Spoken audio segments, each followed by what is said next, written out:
বেঙ্গালুরুতে computer science নিয়ে computer করতে গেছিল এবং সেখান থেকে ছুটি নিয়ে বাড়ি এসেছিল। কি দুঃখের বিষয়, কি মর্মান্তিক ঘটনা আপনারা চিন্তা করুন। সে বাইরে মানে তার বাথরুমে গেছিল, সেই বাথরুম থেকে সে তাকে তুলে নিয়ে গিয়ে নৃশংসভাবে তাকে খুন করা, ধর্ষণ করে খুন করা হয়েছিল। তাহলে চিন্তা করুন, এখনো সেই ধর্ষককারীরা সে এখনো তাদের কিনারা করতে পারে না। আপনারা চিন্তা করুন।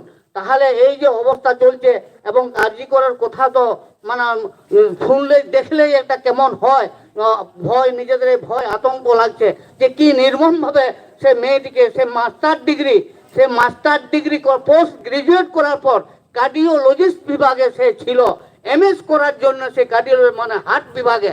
তাহলে বুঝতে পারছেন সেই মেয়েকে, হ্যাঁ, যে কি নাম তার, মৌমিতা দেবনাথ অত ব্রিলিয়েন্ট, অত স্কলার মেয়েকে, হ্যাঁ, সে পৃথিবী থেকে সরিয়ে দিল। চিন্তা করুন কি নৃশংস। কারণ সেই মেয়েটি তার সব কিছু জানতো, কলেজের যে সমস্ত কুকীর্তি সব কিছু সে জানতো।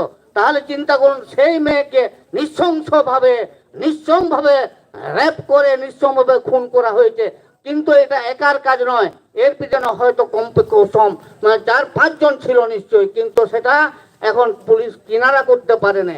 চিন্তা করুন এই যে অবস্থা এখন চলছে আমাদের, বিশেষ করে আবার যে আদিবাসীরা যে নির্যাতিত হচ্ছে, নিপীড়িত হচ্ছে, আমাদের মেয়ে ছেলে বিশেষ করে মাঠে ঘাটে কাজ করতে যায়, তাদের তাহলে কোথায় নিরাপত্তা? কোনোদিন রাত 8টা-9টার সময় ফিরতে হয় তাদের। তাহলে চিন্তা করুন এরকমের যদি হয় তাহলে কি ভাবে আমরা নিরাপত্তা পাবো পুলিশের কাছে? সেইটি আবেদন করার জন্য আমরা এসেছি।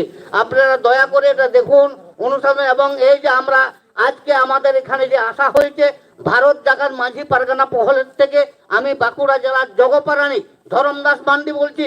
কিন্তু চিন্তা করুন আমাদের এই যে আবেদন নিবেদন, আপনারা দয়া করে, এটা আজ সারা পশ্চিমবাংলায় একদিনে হচ্ছে। সব থানাতে, শুধু রায়পুর থানা নয়, রায়পুর আইসির কাছে নয়, সব থানাতে আমাদের এই আবেদন আজকের দিনে ডেপুটেশন পুলিশের কাছে আবেদন করা হচ্ছে।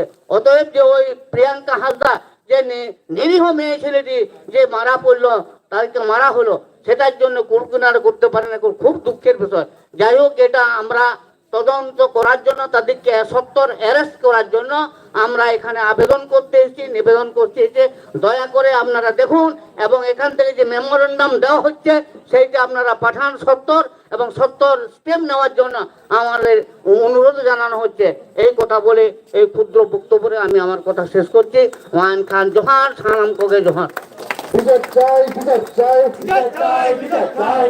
want justice.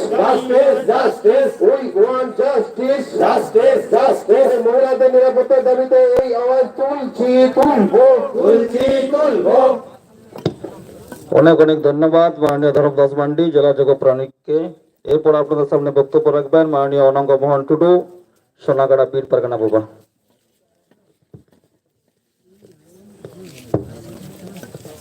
ভারত জাকাত মাঝি পারগানা পক্ষ থেকে আমরা যে থানায় ডেপুটেশন দিতে এসেছি, এবং যারা এসছেন আদিবাসী ভাই বোন আমার থেকে যারা বড়, ওনাদেরকে সশ্রদ্ধ প্রণাম এবং ছোটদের ভালোবাসা জানায়।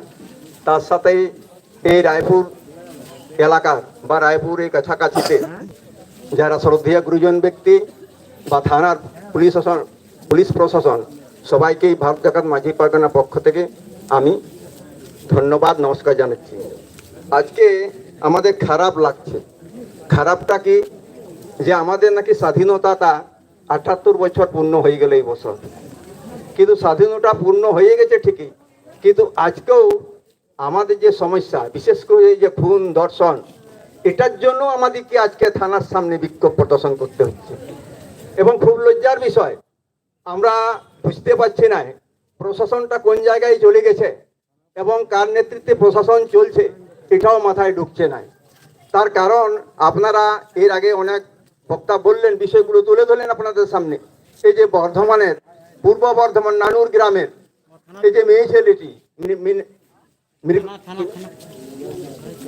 প্রিয়াঙ্কা হাসদা, উনি নাকি MA পাস করে বেঙ্গালুরুতে একটা ডিপ্লোমা করে উনি বাড়ি ফিরেছিলেন, এবং সেই দিনে তার ঘটনা হয়েছে। ঘটনা বলতে কি, র্যাপ এবং খুন করা হয়েছে। এবং আজ পর্যন্ত কোথাও তার একটা খবর নাই যে কে করেছে, কি করেছে। কোথাও ওই এলাকা থানার যে ওই দায়িত্বপ্রাপ্ত থানা আছে সেই থানার কোনো লোকে এখনো কিনারা করতে পারছে না। এটা আমাদের কাছে অত্যন্ত খারাপ লাগছে। এবং তার সাথে যে আরজিকরের ঘটনা তো একটা নাটকে পরিণত হয়েছে। কখন কে কি বলছে, আমাদের দায়িত্বপ্রাপ্ত যারা রাজ্য সরকার প্রশাসনটা চালায় কখন কোন কি ভূমিকা পালন করছেন আমাদের মাথায় ঢুকছে নাই। কাজেই আমরা বিশেষ করে আদিবাসীরা এবং শুধু আদিবাসী তথা সমস্ত মানুষই সমস্ত সাধারণ মানুষের মেয়ে ছেলেদের বিষয়ে আমরা সবাই আতঙ্কিত। আমরা চাইছি যে কিভাবে এই আতঙ্কিত থেকে আমরা একটুকু নিরাপদে থাকবো। তার জন্য আমাদের একটা ভারত জাকাত মাঝি পারগানা মহল আমাদের রাজ্য কমিটির ভাবনা চিন্তা করেছে যে আমরা প্রত্যেক জায়গার পশ্চিম বাংলার প্রত্যেক থানাতেই এইভাবে একটা আবেদন আকারে নিয়ে যাব, যাতে এইভাবে আর পুনরায় ঘটনা ঘটে। এটার জন্য আমরা আজকের দিনেই ঠিক এই সময়েই আমরা প্রত্যেকটি থানাতে আমরা ডেপুটেশন দিচ্ছি। আমরা যেমন আজকে দিচ্ছি এবং যে থানাকা যে এলাকার লোক তাদেরও তাদের নিরাপত্তার জন্য ওখানে ডেপুটেশন ওনারা দিচ্ছেন। কাজেই আমি আপনাদের কাছে আবেদন বা থানার আইসির কাছে আবেদন রাখবো, যাতে আগামী দিনে আমাদেরকে এই বিষয়ে আপনার সামনে এই ডেপুটেশন দিতে না আসি। তার জন্য অত্যন্ত করজোড়ে আমরা ভারত জাকাত মাঝি পারগানা পক্ষ থেকে প্রার্থনা জানাচ্ছি। এটা বিশেষ করে খেয়াল রাখবেন আপনারা, তার কারণ আপনারাও আমাদের মতনের মানুষ, আপনাদেরও মেয়ে ছেলে আছে, আমাদেরও আছে, আপনারাও গার্জেন, আপনারা কেউ না কেউ কোনো মেয়ে ছেলের গার্জেন। আজকে যে ঘটনাটা ঘটিল এটা খুব দুঃখের কথা এবং সব থেকে খারাপ লাগছে, মানে এখনো কোনোটা নিশ্চিত হতে পারছে না। এই জন্যই আমাদের এত ভাবনা, এত দুঃখ। এই জন্য খুব যাই হোক, আমরা আমাদের কথা হচ্ছে, শেষ কথা আমার বা ভারত জাকাত মাঝি পারগানা শেষ কথা হচ্ছে ওদেরকে সঠিকভাবে ধরে অন্তত উপযুক্ত শাস্তি দেওয়া যায় এবং দুটো জায়গায় বিশেষ করে পূর্ব বর্ধমান বা আরজি করে যাতে কোনোদিন এইভাবে ঘটনা না ঘটে, তার একটা যেন দৃষ্টান্তমূলক শাস্তি দেওয়া যায়, তার ভাবনা যেন আপনাদের কাছে আমরা থাকে এই অনুরোধ, এই আবেদন রেখে আমি সবাইকে আরো একবার নমস্কার প্রণাম জানিয়ে আমার এখানে সংক্ষিপ্ত কথাবার্তা শেষ করছি। এই বর্ধমানে চাপান্তরের ঘটনা জড়িত ব্যক্তিদের কঠোর শাস্তি দিতে হবে।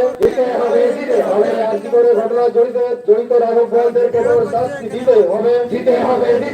মহিলাদের উপর অন্য অত্যাচারের বিরুদ্ধে সমস্ত মানুষ এক হও। মাননীয় অনঙ্গ মোহন টুডু মহাশয়কে অশেষ ধন্যবাদ। এরপর আপনাদের সামনে বক্তব্য রাখবেন মাননীয় ভজহরি মুর্মু, শিক্ষক।